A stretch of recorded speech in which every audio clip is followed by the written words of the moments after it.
Homerun and Mack, you hit the ground in confusion because you never really felt that you were falling at all during this process. And as you look around, you see that you're no longer in the room you once were. You're in some kind of strange forest. The sky above you stretching out forever, the same as the trees. And as Homerun take a closer look, you do see some oddities about this. First of all, some of the trees close to you obviously looks like real-life trees, but you can't identify them as any species you have heard of. And strangely enough, after looking at 4 to 5 of them, you notice that some of them seem to be exact copies of the other trees. The lines in the bark looking exactly the same, the amount of leaves the same as well, like someone just photocopied a bunch of these trees into existence. The ground seemed to share the same characteristic. After looking around, you see that some patches seems to be exact copies of others.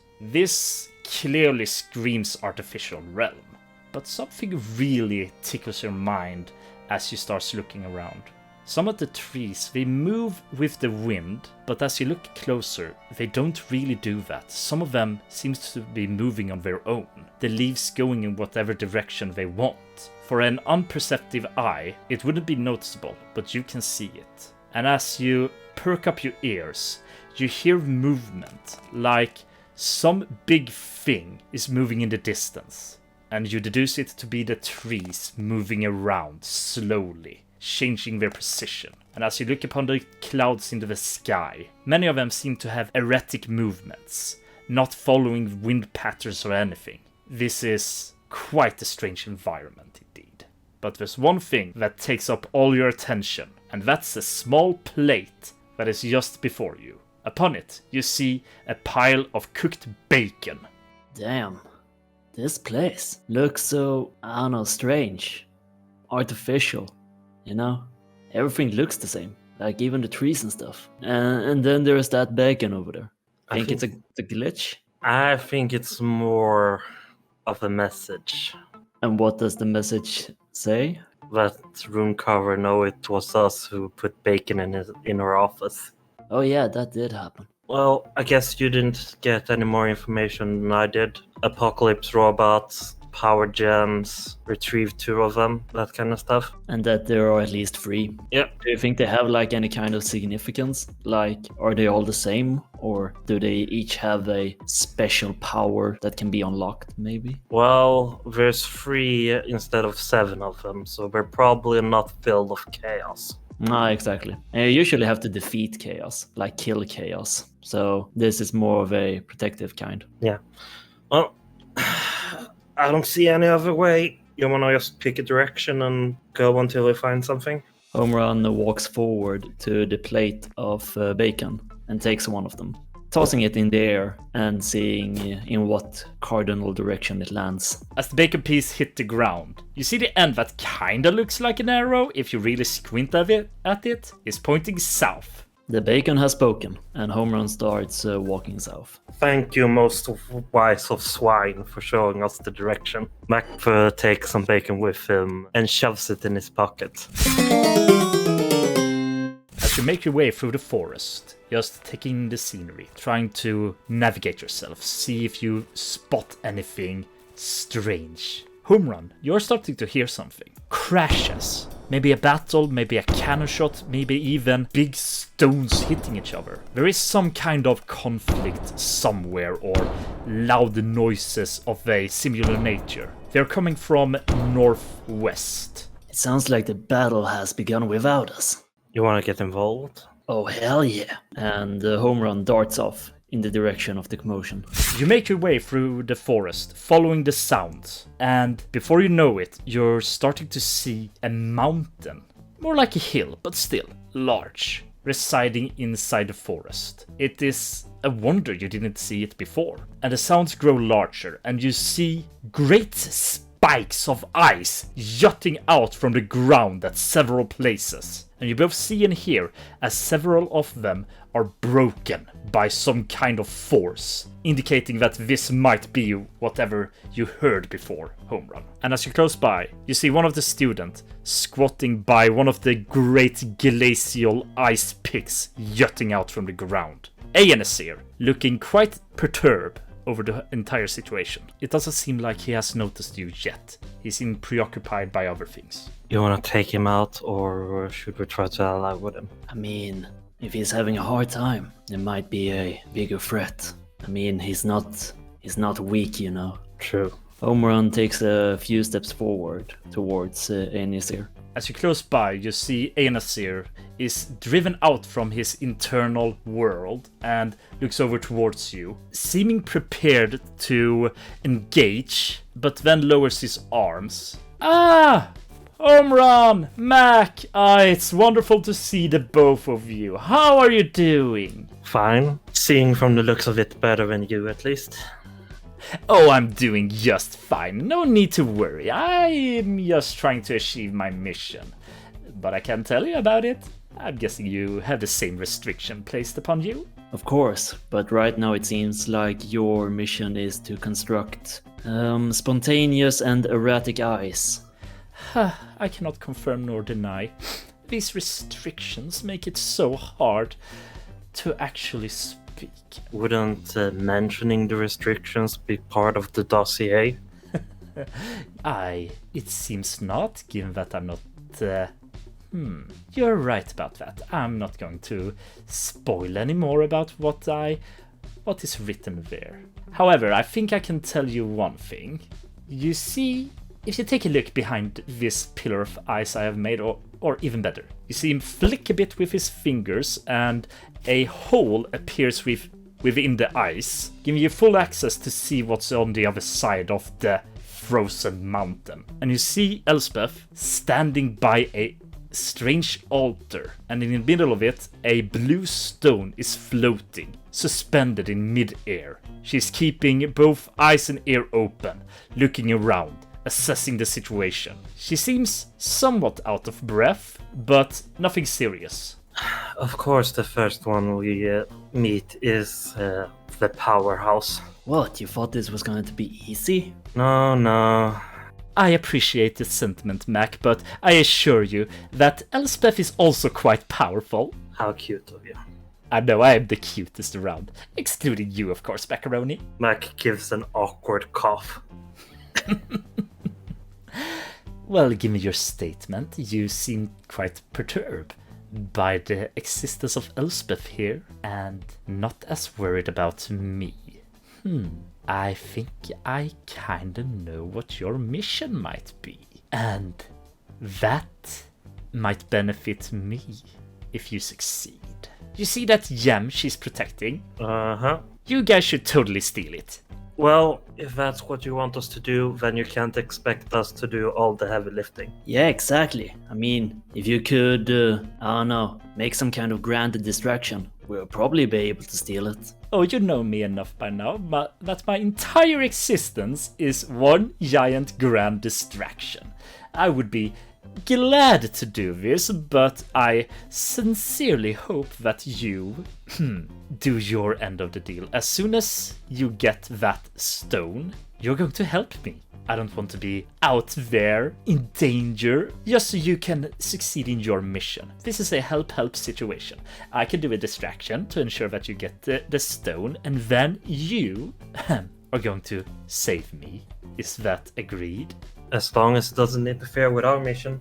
Oh, I assure you, the only one interfering with your mission right now is the dragon lady guarding her treasure. Yeah, totally. Is that some kind of racial profiling? Saying that the dragon lady hoards treasures? I thought better of you, Einasir. Actually, I didn't, but that's neither here or there. Yeah, you don't need to perpetuate the notions that dragons are greedy. I mean, come on. You both wound me. That was not my intention at all. Oh, everyone ganging up upon me as soon as they can. Life is cruel, isn't it? He takes a few steps back and does a dramatical flare. Typical of those people. As soon as you point out their bad behavior, they try to deflect. Let's go, Homerun. You're learning, Mac. Good for you. But before you go, I'm going to honor my part of the deal first of all. Be ready for a show. And he starts moving towards Elspeth. Hey, Elspeth! What? You ready for round 2, girl? Shut the fuck up, Nasir. I take that as a yes. And he stomps his foot in the ground, and a big pillar of ice appears. The ice is, however, stopped as Elspeth punches it and shatters it into a million pieces. God damn it. Several more pieces of ice starts appearing all over the ground, and Elspeth is actively dodging them, having all of her attention focused upon Nasir. Alright, let's go. Homerun picks up the pace, running towards the giant ice that Nasir manifested. He shrouds himself with it and starts climbing up. And while at the top, he starts gliding down, picking up as much momentum as possible so that he can jump and just at least go as far to the crystal as possible. Thanks to the momentum, you manage to get your way towards the shrine, avoiding the pillars of ice spontaneously erupting all around you. And before you know it, you hold the crystal in your hand. It was easy enough to pick off. It didn't seem to do any resistance as you touched it nor removed it from its position. But as you do, you hear a soft sound appearing from the altar. And Elspeth looks right towards you. Fuck. Was this your plan, Nasir? Have them steal the crystal while you occupied me? Is this your mission? My dear friend, I couldn't tell you even if I wanted it. But yes, it seems like they have taken the crystals. What are you gonna do about it? She looks towards you, Homerun, as you make your way away from the altar, and hesitation strikes her. She seems confounded. She does not know what to do at all. And in that moment, you see her suddenly shake and clutches her chest. And she falls to the ground, seemingly in great pain. Nasir glides forth upon his ice throne. You are tough indeed.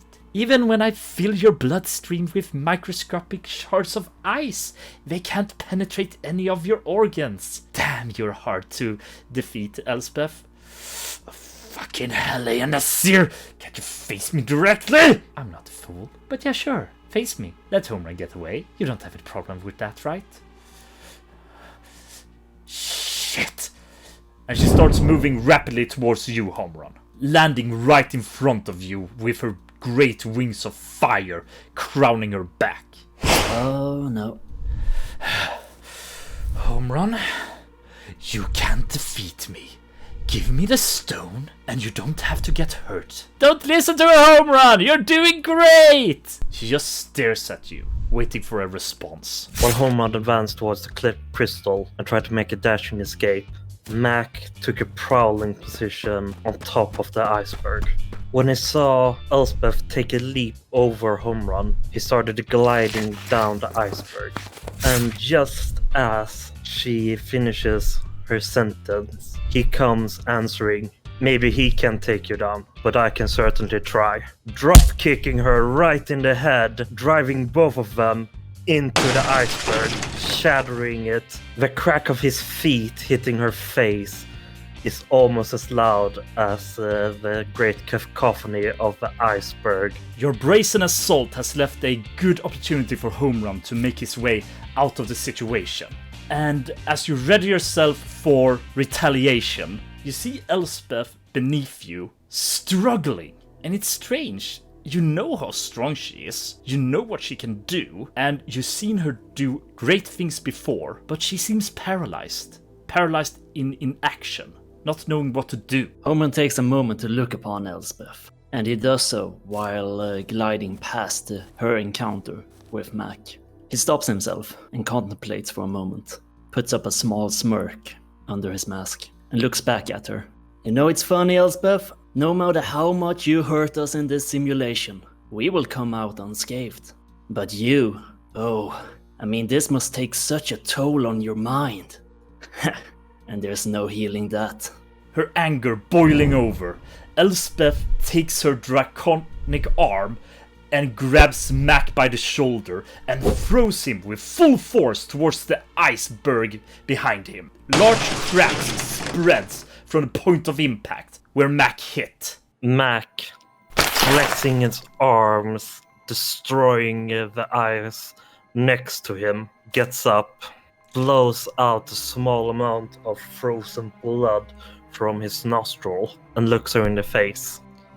You're used to tangling with people in a lower weight class than you. How does it feel to face someone who can take your punches? As you look upon her, you do see something strange. You expected rage, anger, anything for what you just said, but instead, a smile of reassurance. But it's quickly cut off as she seems to realize something and swears, "Oh fuck!" And suddenly, she's not there anymore. And you see in the air before you, where Elspeth stood, red letters writing out "disqualified" before disappearing. Well, seems like the simulation was too much for her to handle. Shame, really. As you take in this small moment of respite, Homerun, you suddenly feel some cold in the air, and all your instincts are screaming at you to react. All of a sudden, Homerun feels something, and he hunkers down, goes low. And as you hit the ground, you see above you 2 lumps of ice placed into the air, and they drop upon your back slowly.